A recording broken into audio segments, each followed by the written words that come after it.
Fam, what's up? What's up? Coming to you from beautiful Tuscaloosa, Alabama. It's Kyle Henderson of Bama Football on YouTube. And the crowd goes crazy.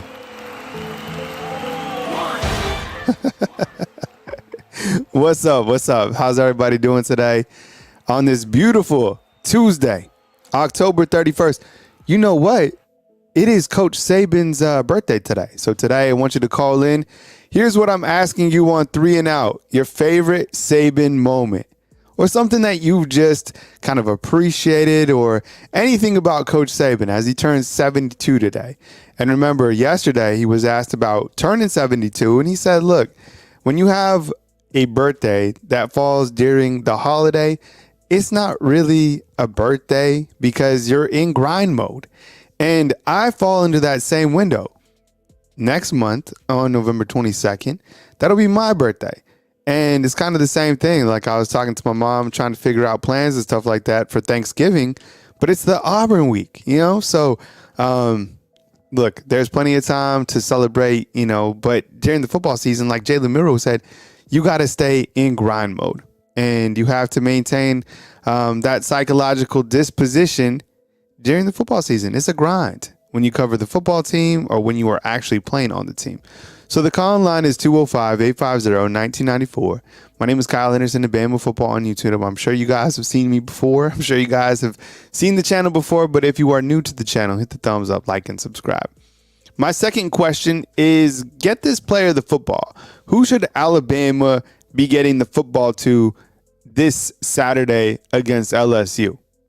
Yesterday, we talked about, some X factors, but today I want to talk to you specifically about who needs the ball. Is it Jermaine Burton? Is it Isaiah Bond? A lot of people talking about Kendrick Law. Is it one of the running backs? That's how I've kind of been pointing to.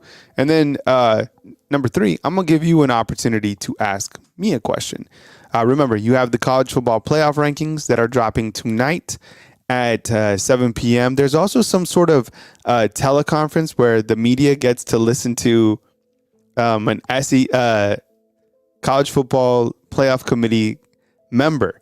And I guess we get to ask them questions or something like that. I'm curious to see how that transpires. Be like, yo, is Michigan sign stealing? Is that part of the equation in your selection process? And is strength of schedule a part of the equation? And of course, you know, they have a think tank so they can dodge and weave all those type of questions. But who knows? I don't know. I'll see if it's any good. I'll upload it to the channel. All right, we go to the phone lines and we got a 936 to lead us off. And your leading off the show is a 936. Let's do it right now. Hey, what's up? Good morning. You're on the line with Kyle Henderson. Who am I on the line with and where are you calling in from? Kyle, man, I got in first today. Good morning, brother. How you doing? What's up, man? Who am I on the line with and where are you calling in from? This is Daniel. I've called a couple times. I've really learned to appreciate your content that you're putting out. Yeah. So I keep calling. No, I appreciate it, man. And like, I get so many, the area codes have certainly, I've upped my area code game. That's something for whatever reason. I've been good with area codes and I've been good with flags. You show me a flag, I know where the flag is from, whether that's in this great country or other countries. I don't know why. I think it might it's because I played a lot of FIFA soccer. And I learned the teams by the flag. It's kind of a weird thing that I have. Anyways, I'm feeling amazing. Got a workout in this morning. I led the group. I had the opportunity to lead 27 men this morning, which was really amazing. And, it's a high intensity type workout. And my message to them, whoever leads has a message. And my message was this: have an objective. Us as men, we need an objective. Don't just wander around aimlessly. You have to have an objective. That's a small objective. It's a large objective. You have to have a mindset to where you are going to accomplish something. You matter. You, whether you're a parent, or a husband, your career, whatever, like have an objective. And that was my mission to the men today. Daniel, I'm sorry, I didn't catch where you were from, man. We want to put it onside the bumper on the bottom. I'm sorry. I'm originally from Bama, Jacksonville, Alabama, but I'm calling you from Texas. Oh, okay. All right. So Daniel from Texas, we lead off the show, man. So look, it's Coach Saban's 72nd birthday today.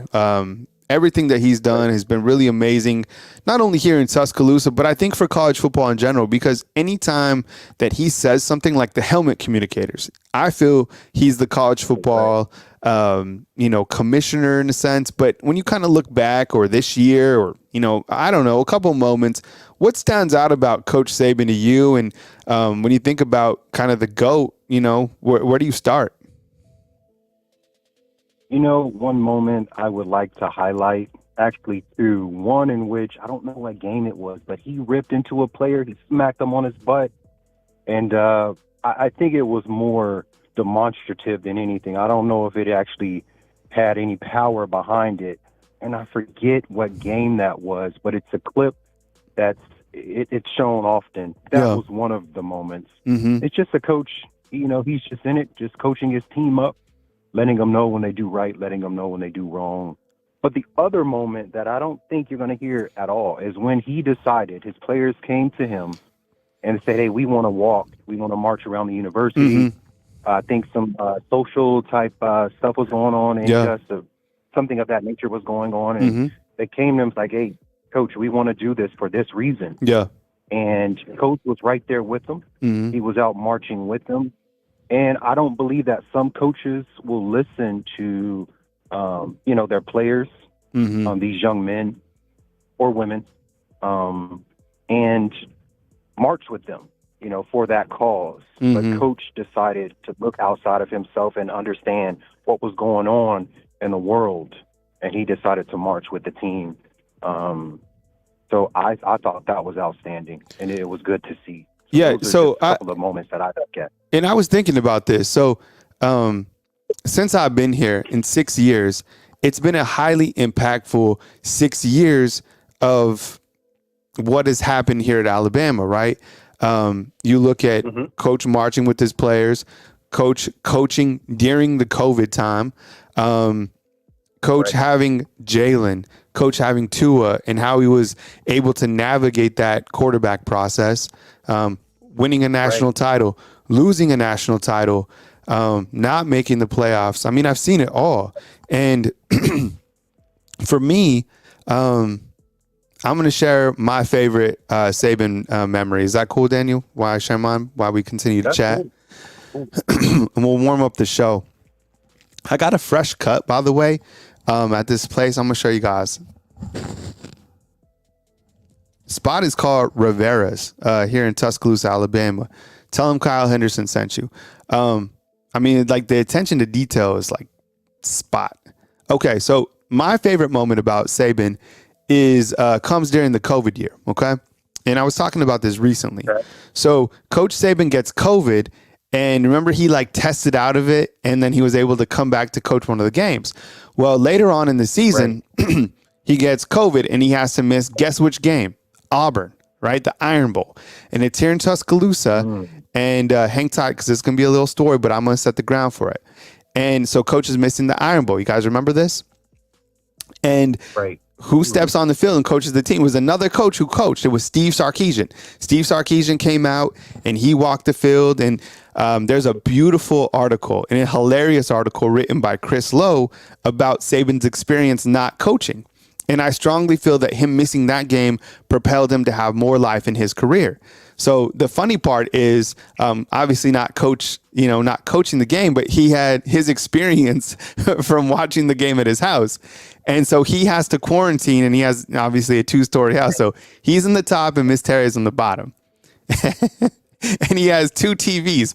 One is a direct feed to the game, like before, because when you're at a game, you're many seconds above like the TV, right? And then he has like the CBS broadcast. So he has 2 TVs, and what he realized was that you can watch, basically the play twice. But there's an hour and a half period where the head coach cannot talk to anybody on the staff, no cell phone communication. So you lose all control at that time. So they're like, Wow. "What did you do, coach?" And he's like, "Nothing." And they're like, "What do you mean?" He's like, Wow. "Nothing. I got in my car and drove around Tuscaloosa just like doing nothing." And so he gets back to his house Right. and he goes up to the second story and he's watching the game.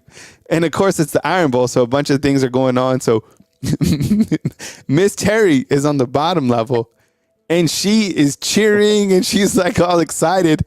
And he's up top and he's thinking, he's like, what the hell could she be cheering about? And he's like stomping on the ground and he's mad. So like that whole experience was just hilarious how he kind of put it in context. But I think what it did was it gave him insight to what it would be like not coaching. And I think that really propelled him to continue to coach because he's at a spot in his life where he could do other things. He could clearly go and work for ESPN. He could go to wherever he wanted to and continue to coach or organizational leader or lead Mercedes. But I think he's happiest coaching these guys. And this year in particular, he's had to coach those guys. And he's had to be a mentor. That's why in the springtime, or I'm sorry, in the fall, when receivers were dropping passes and there was a great quarterback bake-off, he was happy because he's a coach. And this team needed to be coached, and it still does. That's why he's having a good time with it. Not to say that he didn't have a great time coaching those other teams or whatever. It's just like he's a coach, and coaches, what do they like to do? They like to coach football. So yeah, I just wanted to kind of share that moment with you guys. Like, I think it's hilarious. Daniel, when we looked at this game, Alabama, LSU, we talked about X factors yesterday, but who specifically needs the football in this game? Kind of what are you looking for when we look to Alabama versus LSU? Two things. The player, to be direct to answer your question, Amari Niblack. I think that when you think about scheming for Alabama, you understand that Burton is going to be a first target. You understand that Isaiah Bond has been very instrumental, in these wins and catches at key times and things like that. But I don't necessarily know if you're really scheming for Niblack to catch, a great deal of balls and be so effective. So I'm really adding him into my offensive game plan to see if we can get some mismatches somewhere, with their DBs, their linebackers, and get him the ball. Once you start to do that, I think it's going to open things up. Other than that, so that's my player to get the ball to. I was going to say Isaiah Bond, definitely get him the ball, but I feel like they're going to scheme for him. I still think he's going to be effective. So for me, it's Niblack. The other thing is what I think we have to do. I was listening to Jalen Milroe on the presser, I believe, yesterday. He was asked a question. It's like, people really are looking for you to use your legs. And, Milroe responded, people like to talk about my legs and things like that. But he held up his hands. Yeah, I practice on running this much, 0. Yeah. He was like, I really try to do what the play calls for. You probably, heard this presser. You probably were there. And what troubled me is that this is LSU. Maybe I'm overreacting, Kyle, but this is LSU. He said, coach wants me to be a point guard.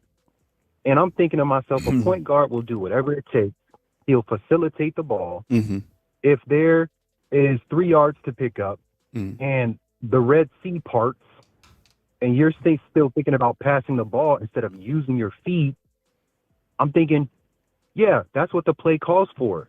Milroe. I want him to be in the mindset this game, LSU week, to understand that his feet are such a great tool. It's such a great asset. It's also a part of the reason he's back there. So just, who understands what it is to facilitate and be a point guard? That quarterback is on the other side of the ball. He's wearing white and yellow and or gold and purple, whatever. He's wearing those colors.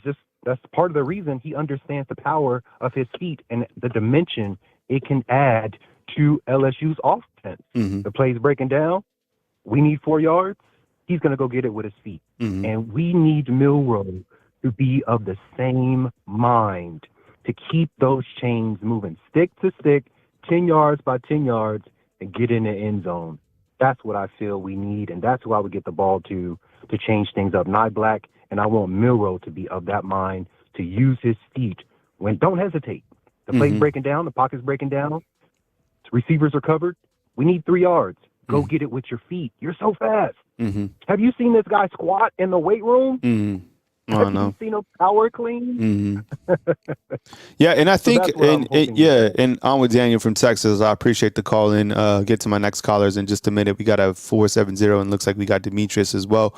I think that we all know who the most dangerous player on the field is, really, and that's Jalen Milrow. And because of his asset to be able to be so dangerous with his legs as well. And I think at some point during the season, maybe on Saturday, we will see him, because if he does start to run, along with his throwing and everything continues to improve, I mean, he's going to be really impossible to stop. I mean, you look at Jane Daniels and everything that he's been able to do, being a dual threat quarterback. I mean, the guy is clearly, he's explosive. And I'm talking about Jaden Daniels. Coach Saban was talking about him yesterday. Right. And you're right. I was at the press conference, how they have it as Saban and then the players on the back end. And he was asked about Jaden Daniels last year. And he's like, Jaden Daniels killed us. I mean, play breaks down, and he talked about design runs. And he was like, yeah, some of them were design runs, but some of them were like the play broke down and he took off. And if Jalen Milrow, if that does happen, and I think it will, honestly, I think there was a time against Arkansas I've talked about a couple times where he almost did that. I think it'll come, and he'll probably take over. But yeah, you got to see it, because you're right. A point guard not only facilitates the ball around the court, but a point guard, they could drop 45, they could drop 50, 100%. It's like whatever kind of they dictate the game.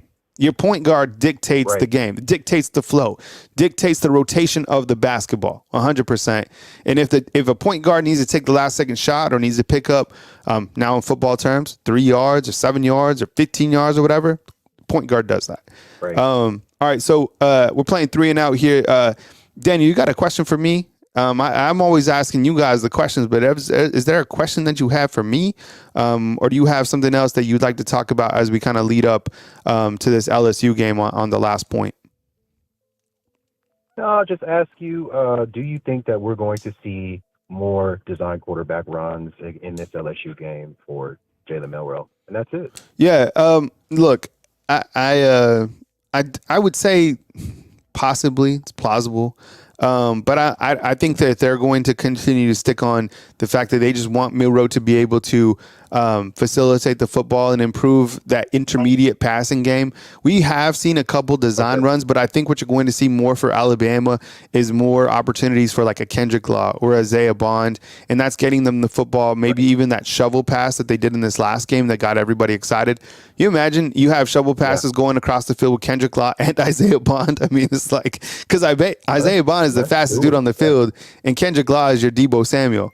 And I think that opens up over the top for Jermaine Burton. So I think quarterback, design runs that could be in there. But I think it's just going to be like green light. If the play breaks down, just take off. But I love your point about Amari Niblack, because at some point or another, he is going to have his 150, 200-yard type game to where you're just like, this, you can't stop this guy. But anyways, I appreciate you leading off the show and talking Saban with me. And I hope you have a wonderful Tuesday and a wonderful, Coach Saban's birthday, Halloween. All right. Great content, Kyle. Keep it up, man. All right, man. Take it easy, Daniel. See you, buddy. All right. Bye-bye.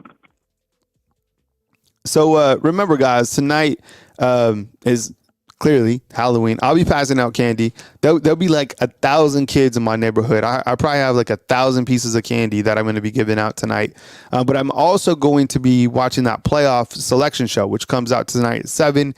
And then they're having some sort of media dial-in to where we can like talk to the committee or ask them questions. So who knows? I'll bring that to you. If it's worth bringing content-wise, I will bring that and I'll post it for you guys to listen to. So I don't know. Maybe stay tuned. But I was thinking about this earlier, and we got our calls lined up. We got a 470 and a Demetrius calling in.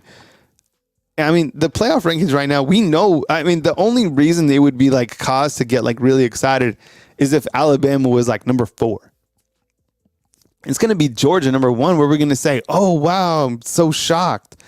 It's probably going to be Michigan number 2 or Ohio State. It'll be Michigan. And then what? Like what? You're going to be like, you're not shocked about either of those, right? I think what we're interested to see is 5, 6, and 7. Who are those teams going to be?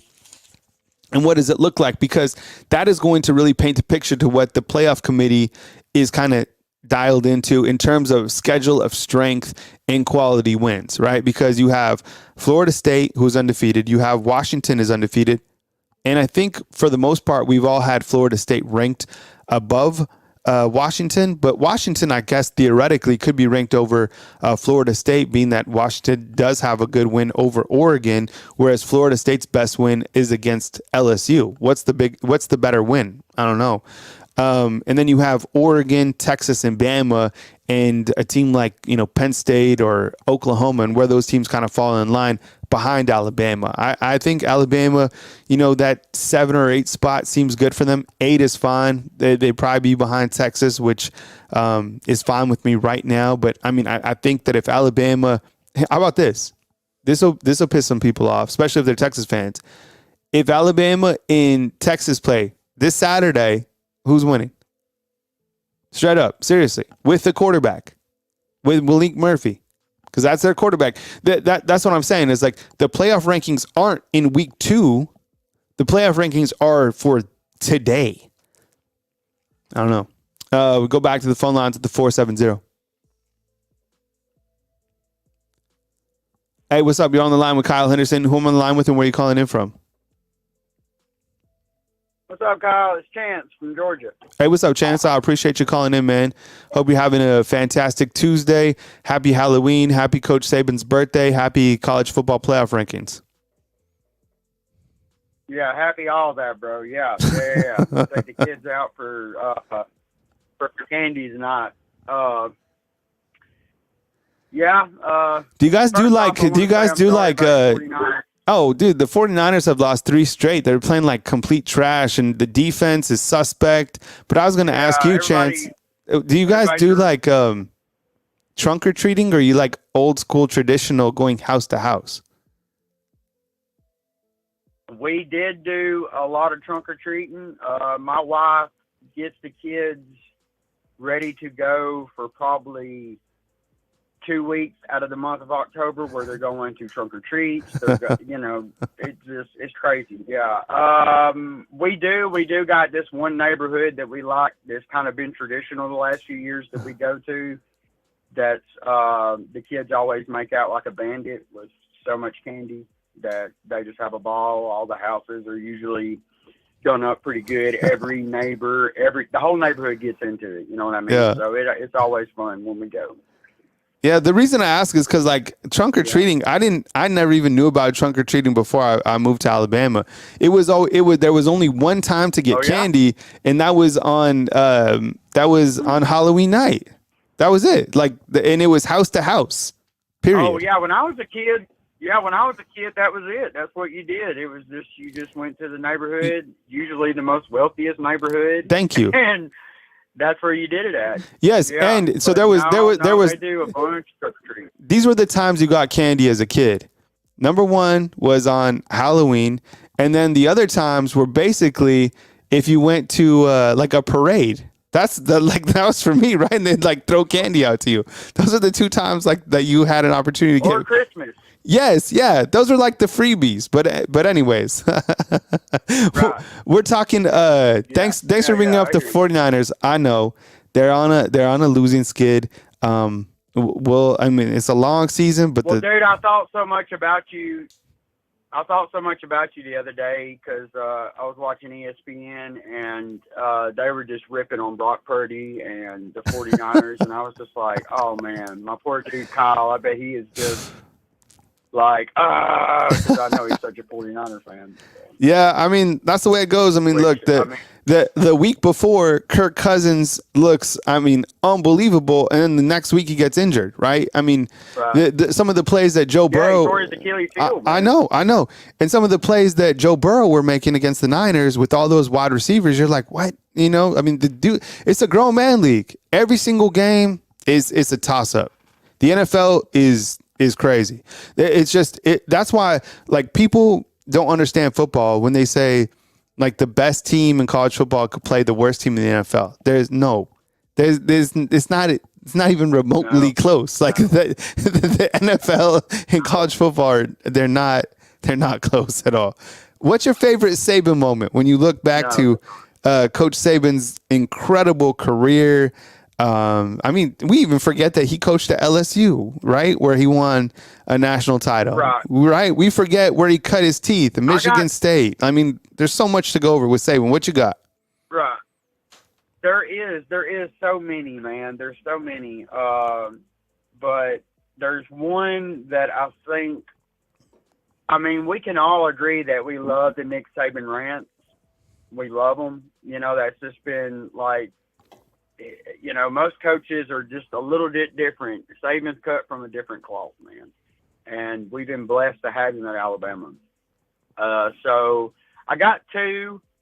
One people probably won't remember, and one is very recent. It was, I'll start with the most obvious one, and that was when we lost the national championship to Georgia. And afterwards, we had the press meeting with Bryce and Will, and Bryce is just in shambles and Will's in shambles, and they get up to leave, and Saban's like, no, I got something I want to say. Yeah. That was just awesome. And if you look back in time, I don't think he never did nothing like that. Not ever. Mm-hmm. So that'll go down in history for me. And then the other time was just, I believe it was the 2021 season. I forgot what game it was. And afterwards, a reporter was interviewing him, and he just kind of went off on her because he was just excited about the game. Mm-hmm. And how it went, and she was trying to ask him about something, and he was like, well, how about our quarterback? And how about the play from this young man? He was talking about Bryce. And she was like, yeah, how about that? That's what I'm asking you about. And he was just fired up. So for Saban to say that he doesn't, I don't think he pays attention to the outside noise, but he definitely, it reaches him. He knows what everybody says. He knows what everybody's talking about. He knows. Mm-hmm.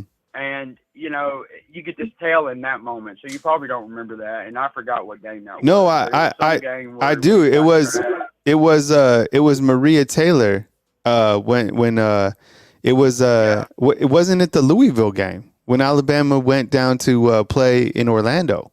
I think it was that game. It might have been. There might have been a couple, but I'm pretty positive this was like. I think it was the 2021 season. It may not. It may not have been, but I just thought it was so funny because you know, like he was just so fired up. But yeah, but the one that sticks out the most is with him and Will and Bryce.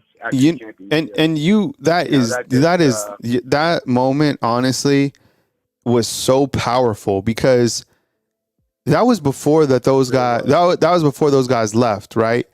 And he knew what those guys, right? That was each of them came back, and I remember that, and they were so disheartened. And I don't know, Bryce Young might even been in tears or something like that. And he stops, and he just talks about them, right? He was, and he stops, and he just, really congratulated those two individuals on how hard they'd worked and how hard they'd matured.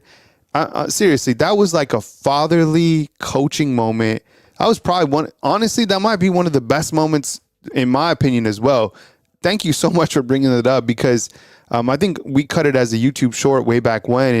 And man, it was so powerful where he literally stopped him like this. He stopped them from getting up, sat him down, talked about them. And that's the type, and look, I get it. NIL and all this stuff. It's like, but you want to play for a coach that has that mentality towards his players and that cares about them in that aspect. And not, I mean, there's thousands of coaches that do that, whatever level it is.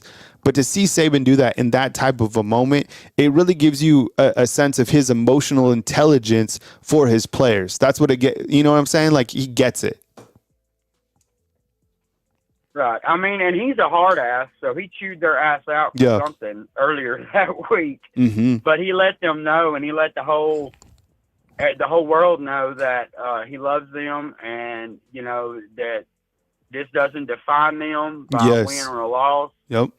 I mean, because if you want to get technical about it, Bryce already beat Georgia that year. He carved them up in the SEC championship. Yeah. So really, yeah, it wasn't the title game, but I mean, you know, like, you know, I'm just saying he had already proved himself, and just, I mean, we can call analytics and say if we had Mechie healthy and we had Williamson healthy. I mean, what are the odds of that? Look back at every game. I can't remember one, especially with Alabama or any other team, where your two star receivers go out before the championship game.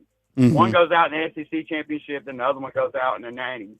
And then you're kind of just like playing with your hand tied behind your back, you know, like, anyways. That's my favorite one. And I think even with the Maria Taylor, like, I don't think he was necessarily going off on her. And Sarah makes a good point.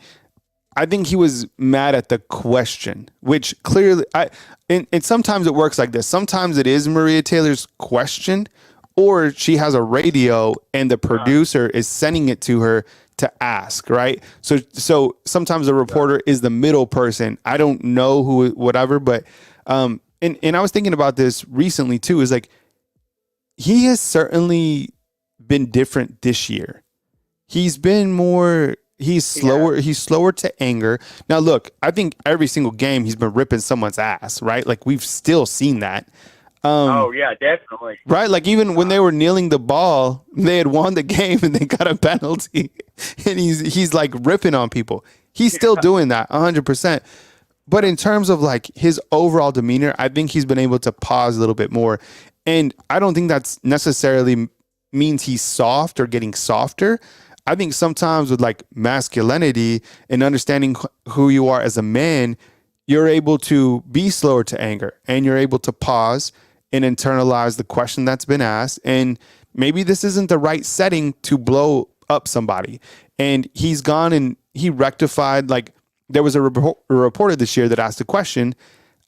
He felt that he didn't answer it correctly. So he didn't necessarily come back and apologize to the reporter, but he said that he could have done a better job answering it. Right. So we've seen those things from Saban, and I don't know, maybe it's gone. You know, he's clearly thought about that. He said he speaks to a sports psychologist, about a team message, but you know, it's good to talk to other people, and I'm sure he's doing that for himself, you know, as he gets older in age. Who does Alabama need to get the ball to coming up against Alabama LSU? Switching gears here. All right. Well, there was a report on it was on 3. It was Clint Lamb and Jimmy, I forgot his last name. Stein, yeah, but, Jimmy Stein. Mm-hmm. They had a report where, Jimmy Stein, because I watch Jimmy Stein and them all the time too. But they had, like, Clint broke down the numbers. Mm-hmm.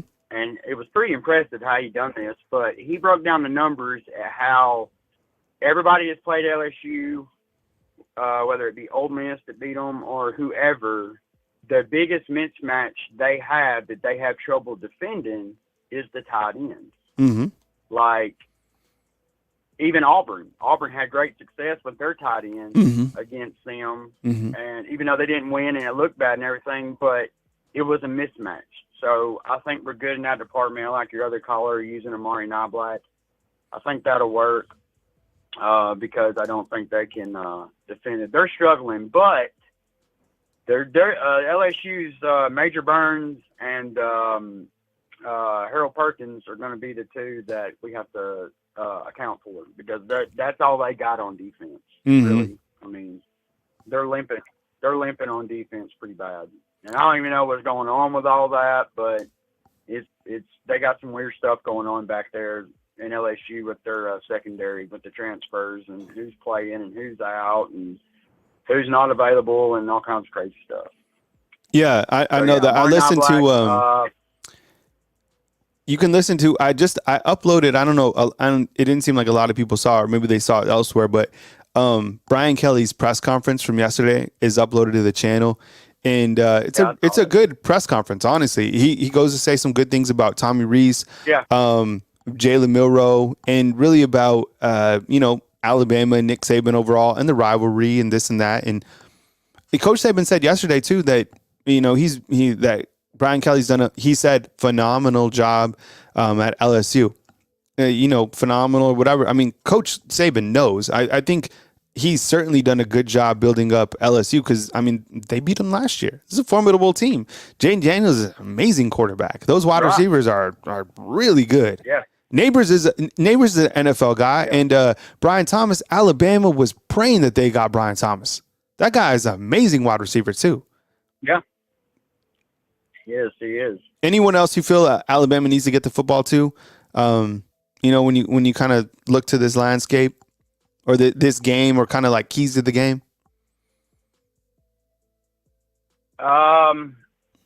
I think Jalen Milroe, I know he wants to, it's like your last caller said, and I kind of feel the same way. I've been saying it kind of all season. I know, and I saw his press conference where he was talking about, like, he knows his legs. He doesn't have to practice for that. He knows he wants to be a point guard. But a point guard knows when to call their own number, too. Yeah, yep. And I know he wants to do whatever the play calls for. So that's up to Tommy Rees. You know what I mean? Like, if he's doing his job right, then he knows what he has in his legs. So you have to use that. And Jalen Milroe will do it. He done said he would. He'll do whatever the call calls for. So if it calls for a quarterback run or a zone read or whatever, that's what he's got to do. And that's what he will do. So that's up to Tommy Rees to do that. So Jalen Milroe getting those tough yards to call his own number, because it was so effective against Tennessee in the second half, and I think Tommy realized that, because I didn't see it a lot in the first half, but the second half we saw it more and more, and it was super effective, and he knows it is. But yeah, I mean, so yeah, I want to see more of that. And defense has just got to do what defense does. You have before I get to my next caller, and by the way, we have we got Demetrius, we got an 832, and we got a 443 coming up next. But do you have a question for me before we bounce out? Let's see. No, I mean, not really. I guess more of a request. I think I want the whole fan base, and I want you to spread it out as much as you can, like wildfire, that we get behind this team, because I think that'll make the difference between us losing and winning. Yeah. Because we can beat LSU. We can. We can, without a shadow of a doubt. We can beat them. I'm not scared of their offense. It's good, but we have a good offense too. Yeah. And we have a good defense. Yes. We're a good team too, so there's no reason why we shouldn't beat them. And I just want the rest of the fan base to know that. And I think that if everybody quit being scared and worried about LSU and be more like the old fans that we used to be, where we know we can beat them and we're just showing up to beat them and send them home, then that's what's going to happen. Yep. So always good rapping with you, brother. I enjoyed it. Absolutely, man. You have a good time with your kids tonight, man, and we'll catch up with you soon. Thanks, Chance. All right, brother. All right, roll tide to you. All right, that was Chance out in Georgia. We got a Clone says, keep up the great content, Kyle. I don't usually interact, but I've been a subscriber and a viewer since 2017. I appreciate everything you do for the fans. Hey, Clone, I appreciate you too, man. Thank you very much for being here, for being a subscriber for 2017. If you go back and watch some of those videos from 2017 or 2016, like go back and watch the first video we uploaded to the channel. It was a basketball video. It was after a basketball game. And I'm with Tony Tsoukalas, and we're standing, I guess, outside of Coleman Coliseum. and we're sitting there and we just it's just a comical video. So to see kind of the growth and how we transformed and all this stuff has been really cool. I appreciate the continued support. Quincy, what's up, man? The other thing was too about Saban. Someone mentioned this in the comment box. Was Domite says he says the moment when Coach Saban was like, "What do you guys think? We just shit out another player?" That was another great iconic press conference moment, and that happened. I was there for that one. And it was a reporter asked him about, an injury or something like that. And Coach Saban said, "Of course I'm worried." It's like, you guys, the fans and everybody else just thinks that we just kind of just replicate these players. And man, that was that was an iconic moment too. All right, Demetrius, let's do it, man. Yeah, I appreciate it, man. Demetrius, welcome to the show. Appreciate you calling out of North Carolina, man. Welcome on in. Hey, how you doing this morning, Kyle? I'm doing amazing, man. Got my 5 a.m. workout, led 27 men. I was the Q today. That means I was the leader. We did it was a high intensity workout, and the message was about objective, like have an objective. I said this earlier on the show. I think it's important for men, for everybody to have an objective. You just can't like wander around. You have to have a purpose. You have to have an objective, and that is something certainly that I continue to work on in my own life. And I appreciate you asking about that, man. But I'm feeling good, feeling dialed in. We got player interviews today as we continue to talk Alabama versus LSU. With that said, Demetrius, I want to hear about your best Saban moment or some moments that kind of stand out when you look back on his incredible career. Well, you got a plethora of moments you can choose from. A couple that stand out to me was the 2nd and 26 when Tua took the sack. And he threw the headset and stuff on the ground. Mm-hmm. And then when Tua hit Devontae Smith for the game-winning touchdown, it was like complete night and day is his demeanor. I mean, holding up both his hands. Mm-hmm. I mean, that stuck out to me.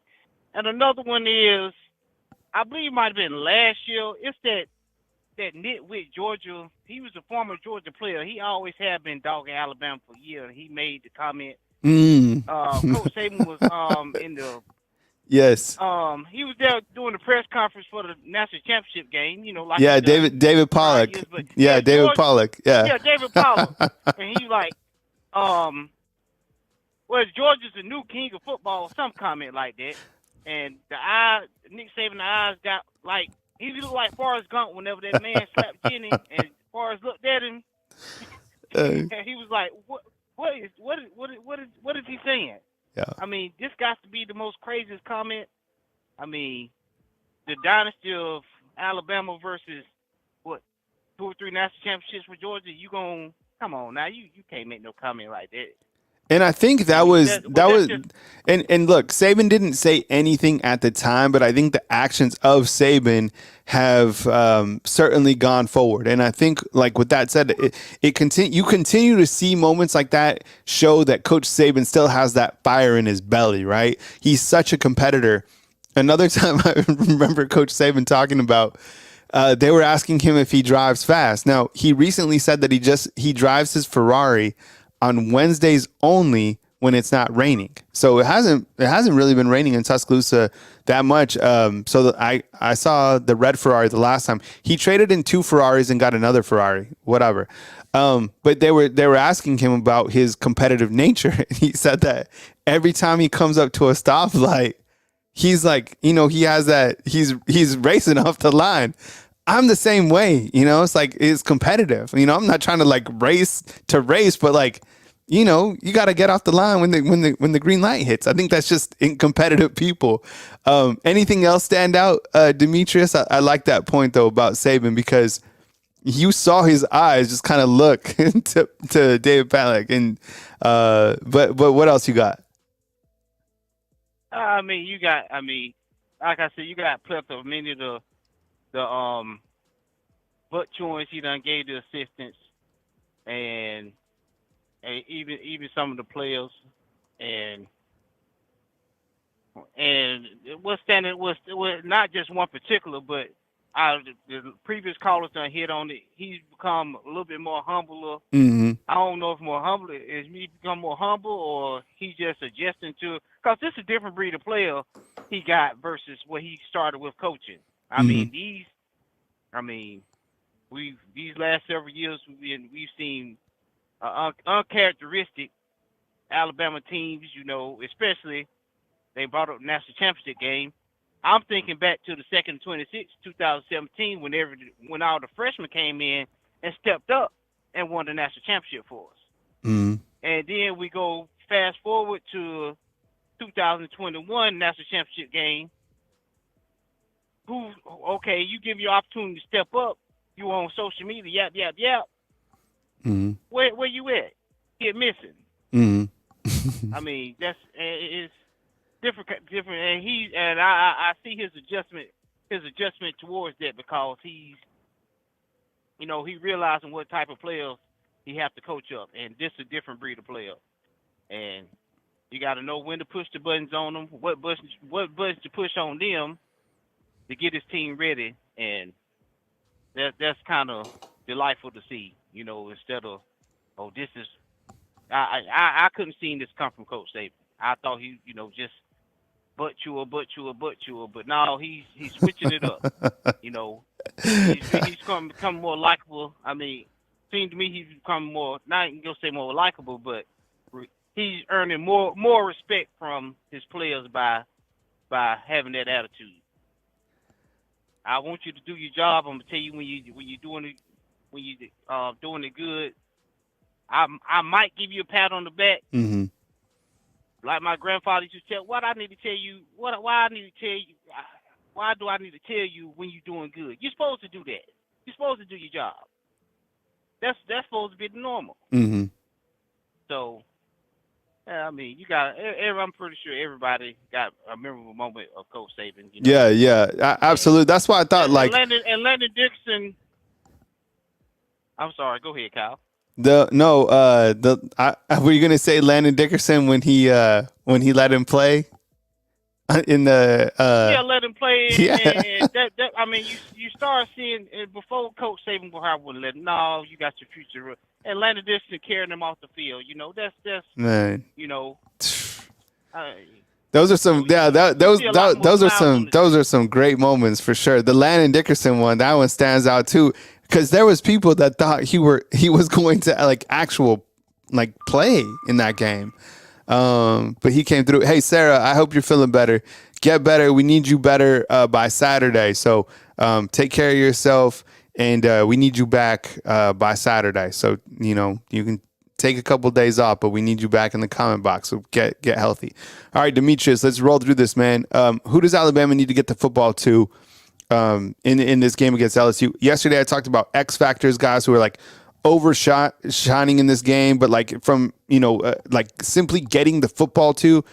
We've heard Amari Niblack. I think that was a great addition early on from Daniel. But what about you? Who does Alabama need to get the football to?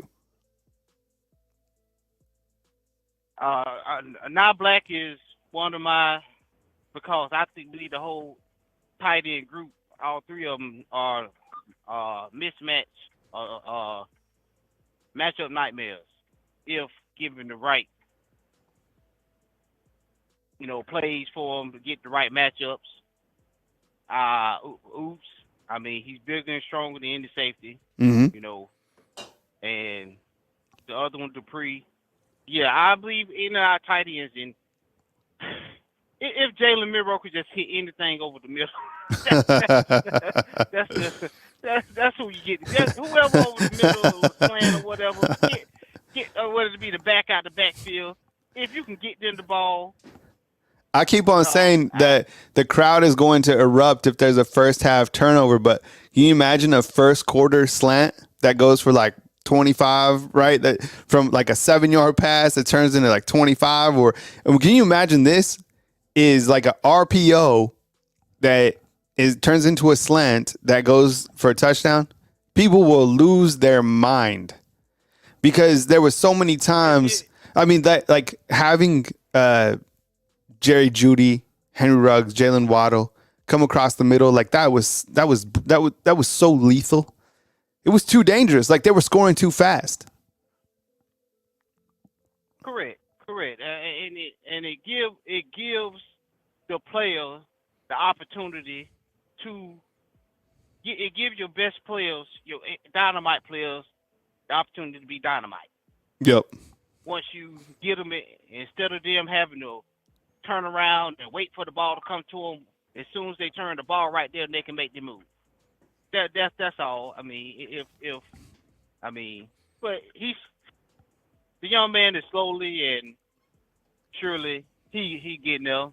Maybe not as fast as considering what we've seen before. Mm-hmm. You know, and like I tell when I drive all over the country, look, no one else get the coaching staff get poached more than Alabama's every year, and I know why teams are doing that because continuity is so important as far as the players and the coaching staff. Mm-hmm. And these other schools know what they're doing. Mm-hmm. They know exactly what they're doing. They know some of these coordinators ain't got no business being no head coaching and the man in the moon. But guess what? As long as we take away from Nick Saban. Hey, Demetrius, you got a question for me before we bounce out, man, to our next caller? Yeah, and one question about our offensive coordinator. Do you think he's a checker or chess playing offensive coordinator? Yesterday, I asked Jalen Milroe, I don't know if you guys saw in the press conference, but I asked him how his relationship has grown with Tommy Rees. And also, if it matters that Tommy Rees is up in the box. And he said that, he said the right thing, is coachable, and said that him and Rees's relationship has improved. And I get it. From a offensive player standpoint, I think the offensive coordinator, in my opinion, should be up in the box. Especially like a guy like Tommy Rees. I can't see Tommy Rees getting like too fired up or whatever. I saw him getting stressed out, but that kind of seems like the defensive coach should be down on the field. But I mean, clearly whatever's happening on the defense is working.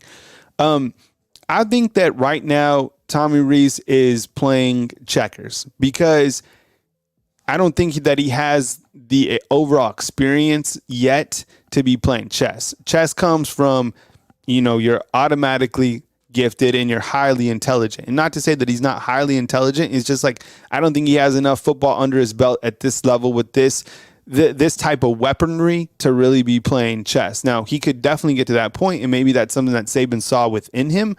But right now, I think he's just a script type guy, and he's learning as he goes. And if you have to make moves out on the board, he's playing more checkers than chess, in my opinion.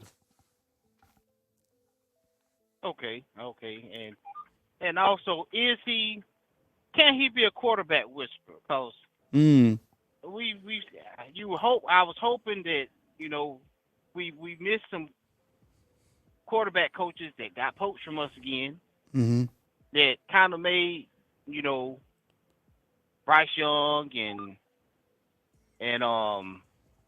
Mac Jones, maybe they helped, they worked with them to make their job, to learn how to read defenses, knowing they in zone or. I think that look, the quarterback whisperer was Alex Mortensen, and he left, and he's gone. And A.J. Milwee could have been another guy that was a quarterback whisperer, and he left. So Tommy Rees, in terms of being a quarterback whisperer, I think it's probably more no than yes. But with that said, I think maybe we answer that fully once the season has ended and we see the progression of Jalen Milroe. Because he was also a guy who worked with Tyler Buckner. And clearly we saw Tyler Buckner come over here to Alabama, and, we never even talked about him till I just brought his name up. So being a quarterback whisperer, you have to have one on your staff. Is he that quarterback whisperer? I know he works with the quarterbacks, but that doesn't necessarily mean he's the quarterback whisperer. So I don't know. I mean, I guess we'll have to stay tuned, but I'd probably say no if I had to guess right now, but maybe wait to the end of the season. But Demetrius, I got to run to my next caller, man. I appreciate you calling in. Be safe out on the road, man, and we'll catch up with you next time. All right. Roll Tide. Roll Tide to you, man. Demetrius calling from North Carolina, probably going to California. He's a truck driver, so he's always on the road, and especially now. Today was cold. so I led the group, and I had been talking about what is it going to be like when we're working out, and it's like 40 or whatever. So the feels like was 37, but tomorrow when we work out down at the capstone, I think it's going to be like 30 or something like that. So that should be really exciting. But I want Demetrius, I want you to be safe, man. So appreciate you, man. We got a question. What's up, Jonathan? A long time follower and subscriber. I have a unique question, Kyle. Do you think LSU's offense would be this explosive if Rees followed Brian Kelly? That's a really good question. I don't know. Because I guess the factor is Jaden Daniels. Right now, he is clearly a better quarterback than Jalen Milroe. Are those wide receivers? I mean, Malik Neighbors is such a monster. Brian Thomas is such a monster. That's a really good question, Jonathan. I don't know. I just, here I am saying that, Rees is playing checkers, not chess, but with a set of weaponry like that. I mean, how can you not? I don't know. I mean, it might just be like one of those years where you guys have so much talent that you're able to play at a very high level. Because that group right there that LSU has, I mean, they're elite, 1,000,000%. I mean, what do you have? 2 first-round draft picks on offense with Daniels and Neighbors? I mean, 2 really high-level guys. That's a really good question, Jonathan. I don't know. I mean, maybe. I don't think it would be super complicated to get the football to Neighbors, and then you have a quarterback with the pinpoint placement as Daniels. Guys, unbelievable. He has the highest rated deep ball over Jalen Milroe of Alabama, and then we looked at his passing charts, I think, on Monday. Guys all over the field is super high. He's just extremely accurate. Okay, we got I think 832. I think we have Mike out in Austin. Mike, what's up, man? Appreciate you calling in. Thank you, Kyle. Thank you for having me. Hey, I got to work all day today from 9 till 9, so I just walked in. But I just wanted to call in since it is Saban's birthday, and just say that I think that my favorite moment from Saban really has been every day he's been at Alabama, man, because he's really kept this program, the fine history of this program throughout the 20s and such when they were really good, and the Bear Bryant days and the championships in between.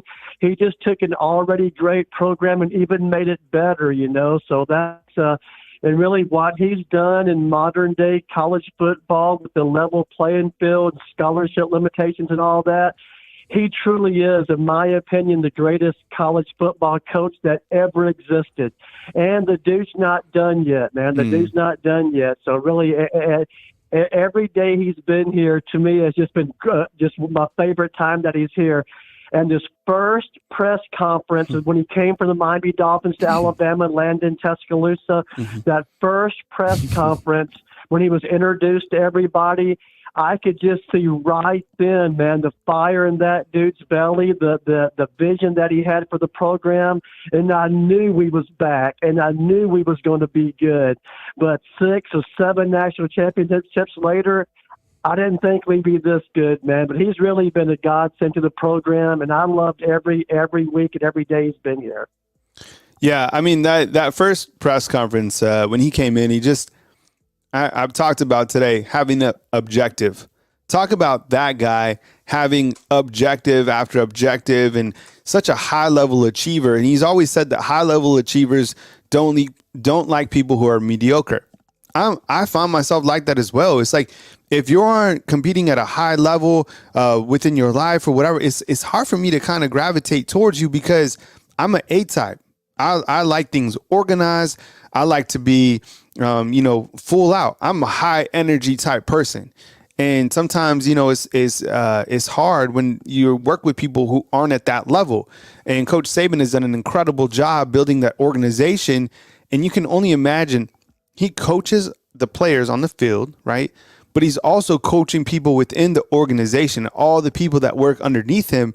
I mean, there's a ton of people that just work for Alabama football within the football department that he's ahead of, right? Even you look to all these coaches who now have head coaching jobs. And when he first got here, Nobody was thinking about Kirby Smart. Nobody was thinking about Lane Kiffin. Nobody was thinking about all the guys underneath Coach Saban. And you look at that coaching tree into where all those guys have gone, right? Steve Sarkisian, the great job he's doing at Texas, the great job that Kirby Smart's doing at Georgia. You think that if it wasn't for Saban that those guys would be in the position that they're at? 1,000,000% no. Saban groomed those guys. They learned from Coach Saban, and they took the best of his qualities and they implemented it to their own coaching qualities, to their own programs. And one time I asked Coach Loxley, Coach Loxley's been through so much through his life, even lost his son, 4 years ago now it's been. But I asked Coach Loxley because, when he left New Mexico, I don't think they even won one game. And he comes over here and he's kind of in the rehab program or whatever they call it, for coaches. And he was an analyst before he moved up to wide receiver and then the offensive coordinator for the year.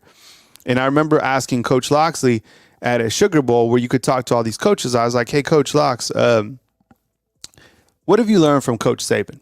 And he's like, honestly, Kyle, he's like, I don't have the time to tell you because I could write a book on what I've learned from Coach Saban.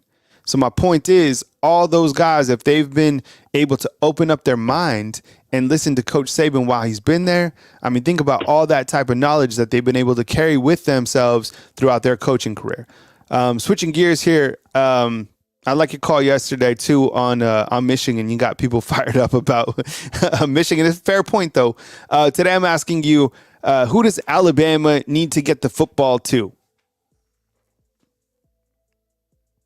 Well, I'd say Jermaine Burton, man. I mean, he's my offensive MVP, and you know why? Because Alabama had to have a receiver step up. I mean, that's what was lacking last year, and we have to have a wide receiver step up. And he's apparently did that. He's become the go-to wide receiver, and the dude has made clutch plays at clutch times, whether it's touchdowns, first downs. And then you know how it goes when you have one good go-to wide receiver, it opens the doors for all the other receivers and tight ends on the team. So I'd say we got to score points, man. We got to score points, and it's going to be Jermaine Burton is going to have to be our go-to guy. So I say we got to get the ball downfield, take advantage of this mismatch we're going to have in their secondary that's depleted, and we got to get the ball to Jermaine Burton. Absolutely. All right, so we're playing 3 and out, and of course, is there a question that you have for me, Mike, or is there anything else that you want to hit on before I get to my next caller? Yeah, real quick, Kyle. I want to hit on this real quick. There was a one of your videos. There was a comment that got a lot of likes, and I just want to follow up on that real quick and say this. Here was the comment. The comment said, hearing the SEC Alabama fan complain about Big Ten bias is the funniest thing I ever heard. And there was seeming a lot of likes. So apparently with all them likes, you got a lot of Big Ten fans listening to your show, by the way. But here's what I want to say about about SEC bias or perceived, people, SEC favoritism, I should say. Dude, Alabama has won 7 national championships, competed for 2 more. That is not bias. That's dominance.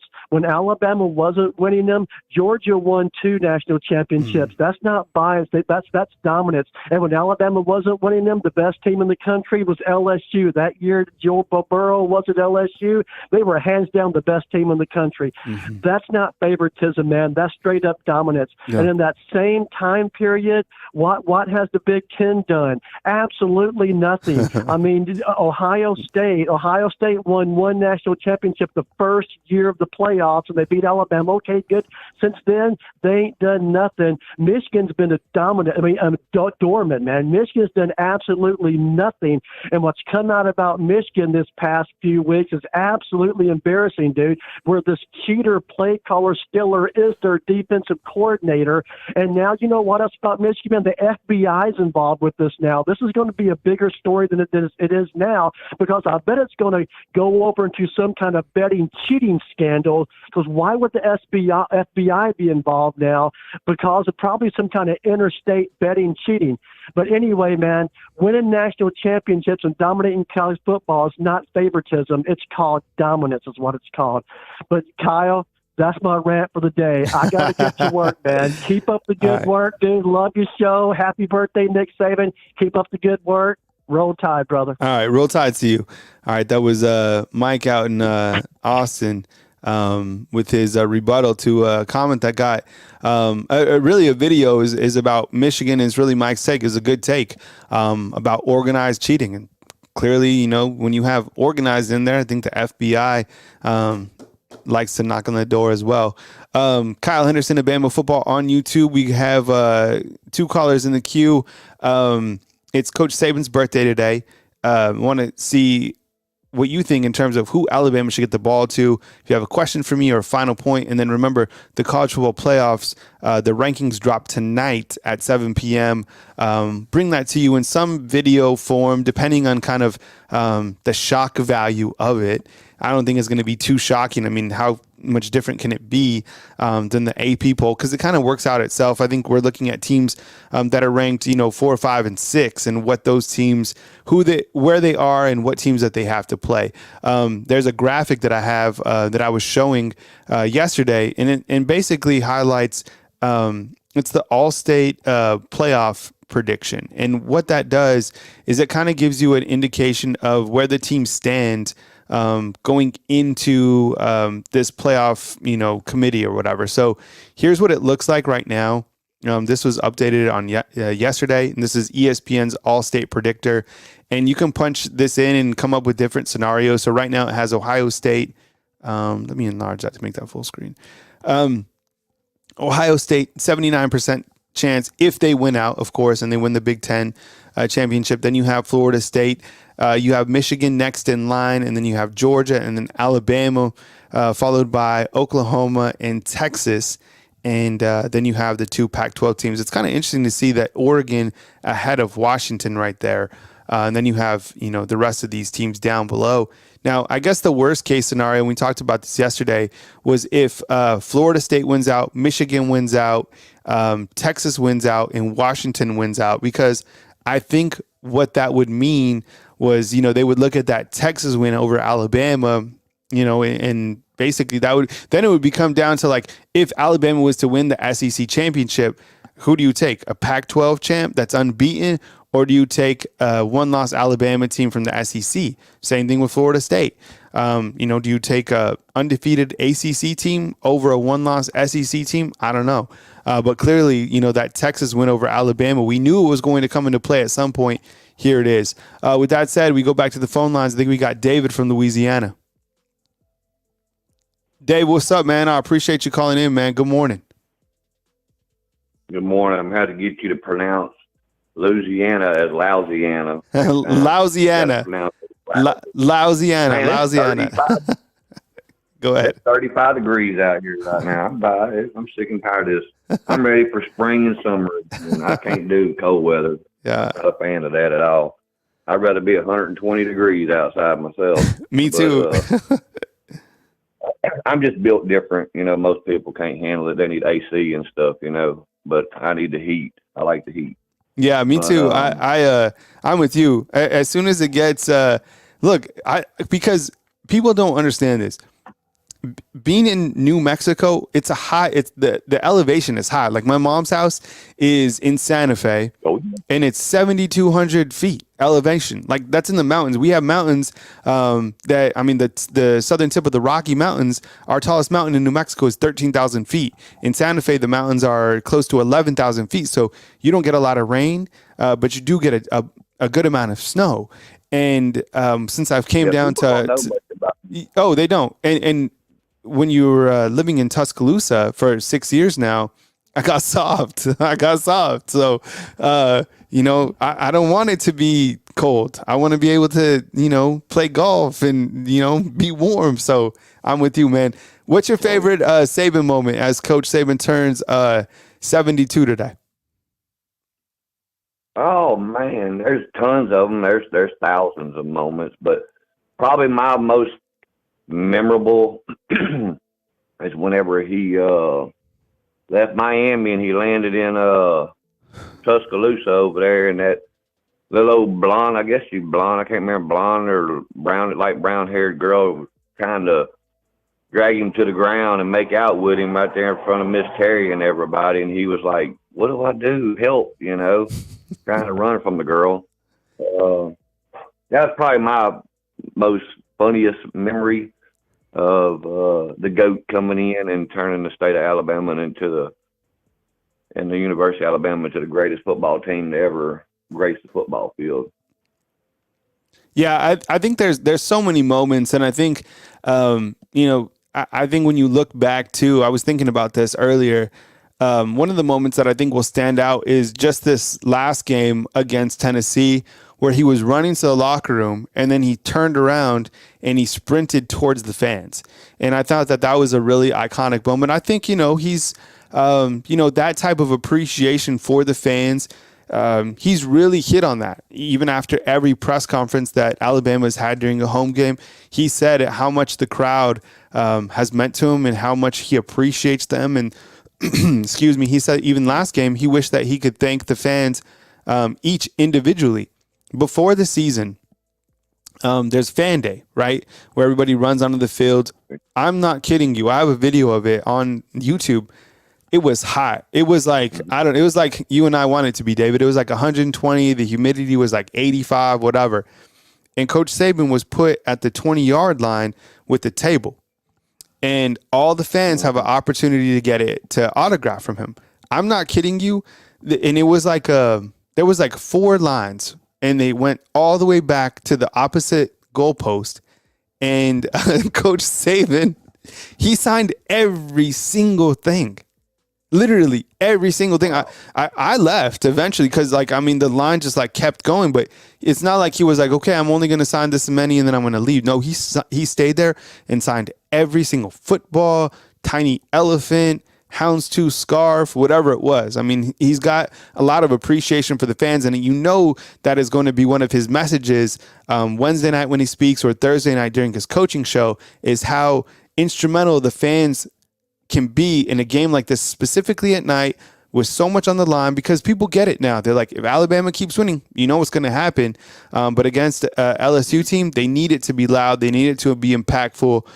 So I know he's going to be harping on that. Who does Alabama need to get the football to in this matchup versus LSU? Amari Niblack seems like such a great option. Maybe Jalen Milroe just taking over the game. What about you, David? Anybody that's open, pretty much. But now, from what I've been hearing, LSU's had a lot of problems on defense. They've lost quite a few of their starters, out for the year and everything. But they've had problems. Their secondary's had a lot of problems with big wide receivers and stuff like that, especially even tight ends. We got Dupree and we got Oops and Nye Black, and Burton's not a big wide receiver. He's a little above average, but he's not a 6'4", 6'5", tight end or he don't have a lot of size to him, but he plays like he has a lot of size to him. That's one thing I could say about Burton. But you know how I feel about Burton with his antics on the field and stuff that could cause games, in my opinion. Some people might not think so, but it's going to take that one ref to see him do something stupid and throw a, unsportsmanlike against him or something like that. And we can't have that right now going on. But I think that the tight ends and our big wide receivers are going to have a feast against LSU. Because they're not that good, Opponent yards per play, they're ranked 106th in the nation. They've given up 29. They're ranked 84th in the nation, giving up 29 points, on average per game. Yards per play or yards per game, they're 92nd in the nation. Third down percentage, they're 106th in the nation. And especially in the red zone, whether it's a field goal or a touchdown, they're dead last, 100% scoring against LSU in the red zone. So if we continue to move the ball, especially on third downs, that's where we struggled a lot this year.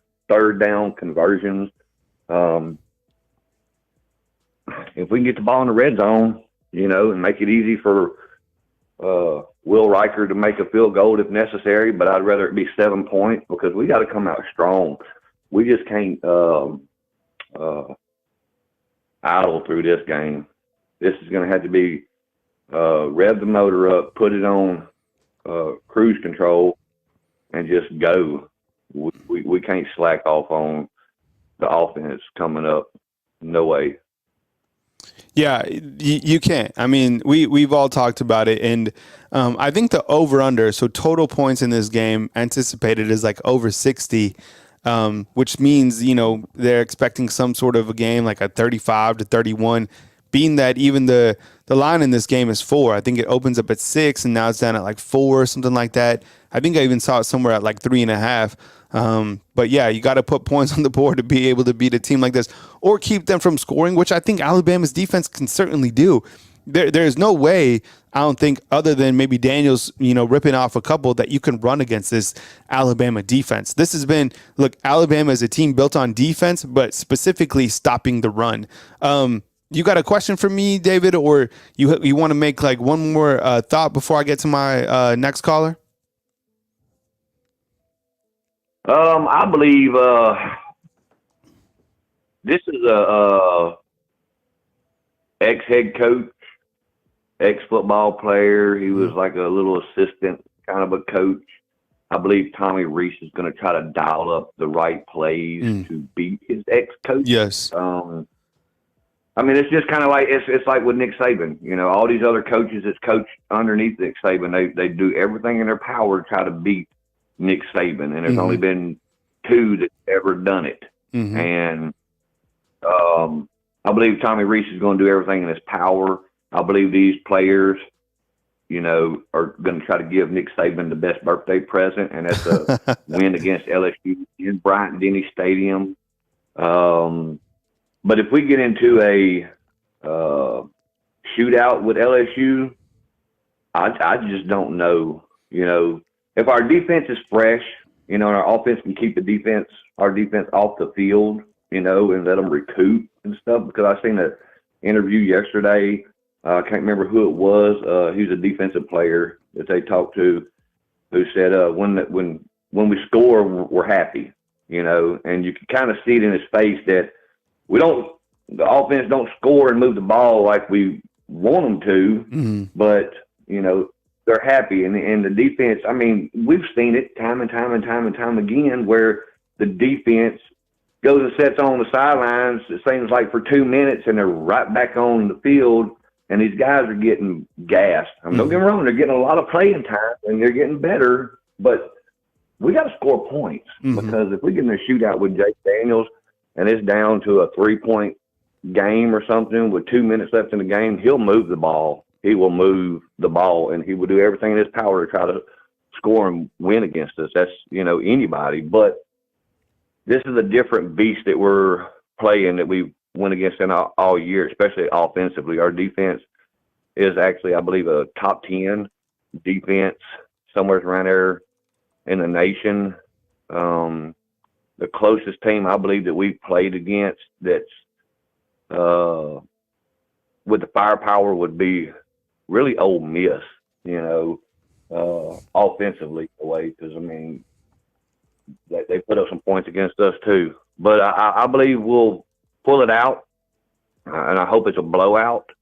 Offense just got to stay on the field and move the ball and just eat up clock.